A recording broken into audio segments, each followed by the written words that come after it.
Which movie did you say fuck it I'm with the bad guy?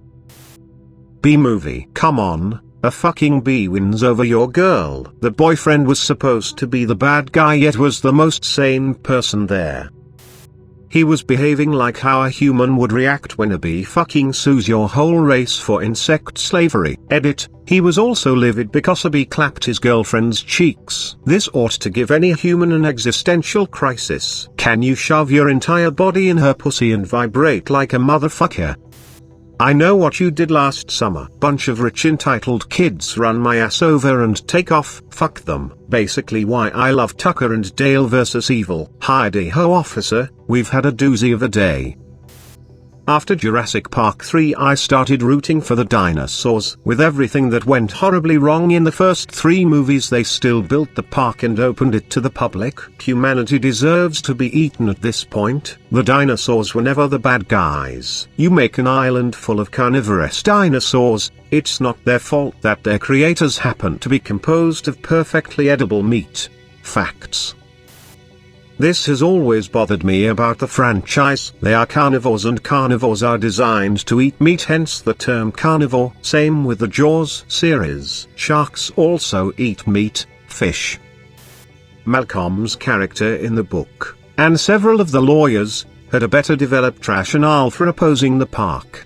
It was basically you're obviously going to have a bloodbath here and Hammond was like hubris, I am God and then obviously bloodbath. And Hammond actually got taken out by compies, which have a hallucinogenic bite in the book. So his punishment is tripping out, paralyzed, while he's eaten alive by the most adorably non-threatening dinosaurs, with the knowledge that he's probably killed his grandkids and everyone else. Hammond is really not the good guy, he's presented as this erratic visionary who just refuses to listen.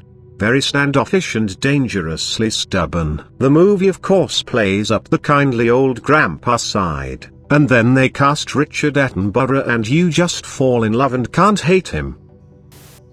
Every Trix commercial. The kids always take the cereal away from the rabbit, even though his face is on the fucking box. When I was a kid I actually wrote a letter to the company complaining about how mean the commercials were and how those kids should learn to share like I had learned to share. I complained that they were being bullies. I actually got a reply from the company and they agreed the kids were bad for acting how they did. They sent me a Trix store hanger and some small toy thing I can't remember, but they never changed those asshole kids.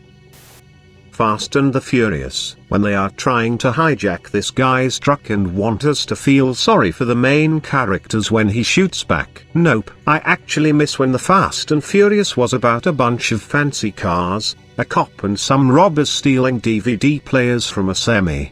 How it turned into some international spy shit is beyond me. I never really understood the whole point of the FBI sting operation. It was one group of 3-4 people targeting a random truck every few weeks. So they create a large-scale sting operation because they are worried about truck drivers starting to carry guns to protect themselves. It didn't even seem like it was about the theft being a big deal. After all, thousands of cases of theft happen in each city every year. You gotta turn your brain off for these movies. Mrs. Doubtfire. Not a bad guy per se, but Pierce Brosnan was battered for no reason in that movie. Robin Williams straight up tried to poison him at one point. Mrs. Doubtfire is one of those movies where people go back and are like the guy we rooted for would be a creep and a stalker Earl today. All Bond did was meet a lady with kids and by all accounts treated them all right. All Bond did lol. I realized that the movie was going in the direction of Brosnan being a good guy and getting the girl when, right before drive-by fruiting. The conversation Robin Williams overheard was all positive. He didn't hear any nefarious plans like he would have if the movie was going to be about him winning his wife back. When I was a little kid I totally rooted for him.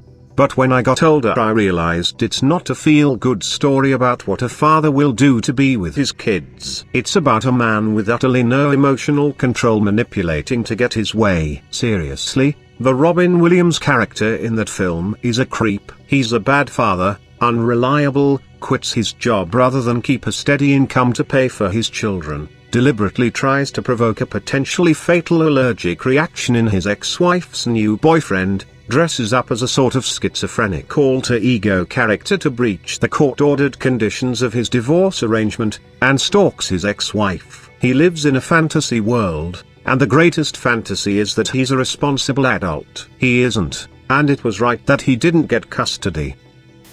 The Grinch. Dude just wanted some peace and quiet. He got bullied for no reason and ostracized into the mountains, and they still created enough cacophony to drive him insane. I actually thought he was supposed to be the good guy the whole time already, so, well, there is no hero that the story heavily focuses on. The Grinch is treated as the protagonist, even if he isn't completely on the light side of the moral coin. Law-abiding citizen.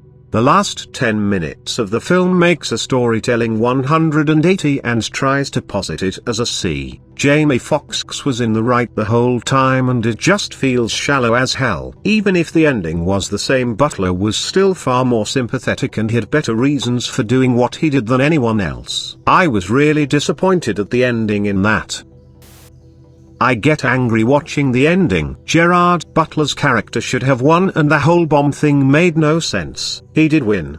He made Jamie Foxx's character break the rules and not use the system in order to beat him. His whole aim was to prove the system didn't work and he proved that the system couldn't beat him. Jamie Foxx's character had to resort to Clive's methods to win. I agree, though the ending isn't satisfying at all. The ending should have been what that other government employee that talked to Jaime Foxx's character said: just shoot him in the head. There's no way you can outwit him or beat him in his own game. Jaime Foxx's character should have just walked up to him in his cell and shot him to death. Would have been a poetic end for both characters while proving his point that the system doesn't work, and that he can't beat him with it. Cabin in the woods. If that's what it takes to keep the earth from being destroyed. Sorry kids, thanks for your sacrifice. I feel like by the end, even the movie is agreeing with the Guff folks. The whole movie is thinly veiled allegory about horror movies relying on tropes to try to please the audience. Sigourney Weaver's character is literally the director. It would be odd if the movie wasn't sympathetic to them, seeing as they represent the movie makers. She works better as the producer. The two guys in the security office were the director, writer. The old gods were us, the audience. Basically the movie was saying that people keep wanting these trippy horror movies, so the producers keep making them. I mean, God forbid you make a horror movie that doesn't have these tropes, right? Wile E. Coyote. Yes, he is trying to eat the Roadrunner, but he is obviously starving and just cannot catch a break, even though he tries so hard. Sure, he can get construction materials and explosives delivered from Acme, but he is clearly outside of DoorDash and Uber Eats delivery areas, or I would send him a burger. High School Musical.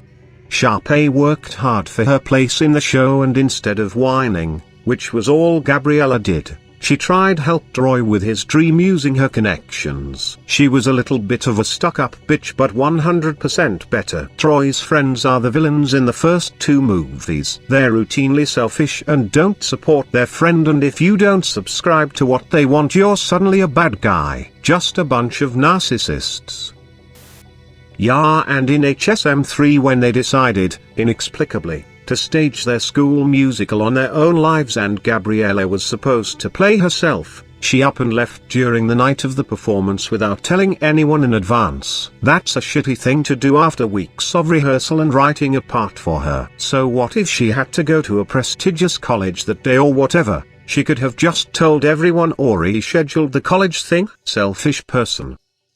Castlevania Season 1, and I'm counting this because it actually was a movie that got broken into chunks. Dracula is absolutely in the right. He falls in love with an innocent, amazingly kind woman who tells him to give humanity a chance. He does then find out while he was away they burned his house down and burned his wife at the stake. Then he still gives them a chance. He gives them a year to go away and leave, and not only do they not leave, they stay there and throw a celebration on the day of her death celebrating killing them. So he says fuck it all. Agreed that series was awesome, but yes, Dracula was justified with what he did. I care a lot. I'm not really sure if there was anyone you were supposed to be cheering for. I guess the two main chicks, but there was no real reason to, as they were awful human beings. So I actively cheered for the Russian mob. I hated everyone in that film except for the guy at the end.